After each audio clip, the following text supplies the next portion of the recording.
Joe Mackenzie here, your watercolor coach. Let's talk about the two ways you can preserve white. I always say leave some of the whites of your paper white. The whites of your paper white and your paint's wet. So let's take a look. For example, if you were painting a cat portrait, um, what you would do is you would have a sketch underneath, and then you have to strategically decide where the whites of the paper are going to remain. Now, there are two ways to do it. One is to just paint around the whites, but that can be very difficult, especially if it comes to whiskers, although that's what I prefer to do. The other way is to use some masking fluid. Masking fluid comes in a variety of ways. Mine comes in this little jar, and you use a brush, a stiff brush, but first dip it in dishwashing liquid, and then put it in your masking fluid. Otherwise, your brush will be destroyed the very first time you use it. Take your masking fluid and put it on where you think the whiskers and preserve the white of the cat's eyes, and then dry it. That's what I've done on the right-hand cat. It's a little hard to see. And then quickly go and clean your brush. Otherwise, like I said, it will just be like a piece of wood from then on. All right, so that is the way to maintain the white of your paper by resistance. Now we're going to go ahead and paint the cat. Now what I always like to do with any cat or anything that I'm doing, anytime I have a mass, and in this case I have a mass, meaning the cat as a whole. Of course, if this was bigger, I'd have to break it down into lots of different masses. But in this case, it's just one mass, and I'm using three colors to accomplish my task. On the dark side of the cat, I'm using ultramarine blue. In the middle of the cat, I'm using some cadmium red.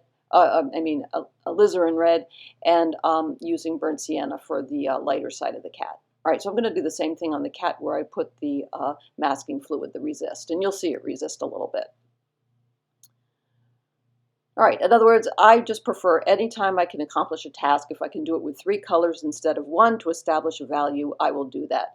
Now I'm putting in the background. Now the background of the cat is almost a little bit purplish, you would say, and so it makes some sense to use a contrasting color in the back so that the cat pops, and so that there's no confusion about where the cat begins and where the cat ends. And that color is called Aurelian. All right, now I'm going to go ahead and dry everything, and you see the test dabs I put underneath. I use a lot of paint. I don't use much water. I use way more pigment than I do water. And there's a drip there, and I'm going to show you how to get rid of that drip, because one of the questions was, how do you get rid of a mistake if you make a mistake? That's a tricky thing in watercolor. I've heard a lot of different theories, but I'm just going to show you my two. All right, so if you had used masking fluid, now you take out this masking fluid, I don't know what you call it, masking fluid eraser, and just rub it over the cat when it's completely dry. The other strategy is to use some white gouache, which comes in a tube, and you mix it up so it's quite thick, and then just paint the white where you want the white to be. But you have to be very quick about it.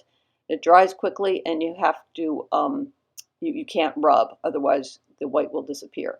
All right, so there are two ways to accomplish the same task. One is to resist, and the other is to apply white later.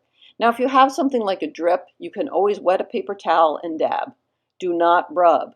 Dab, dab, dab. Find a clean place on the paper towel, dab, dab, dab. Another clean place on the paper towel, dab, dab, dab. And you'll be able to get back to white. So those are two strategies for how to produce white on paper. Remember to keep the whites of your paper white, your paint's wet, mass for value, mix for color. Please join my YouTube channel, and I'll see you next time. Bye-bye.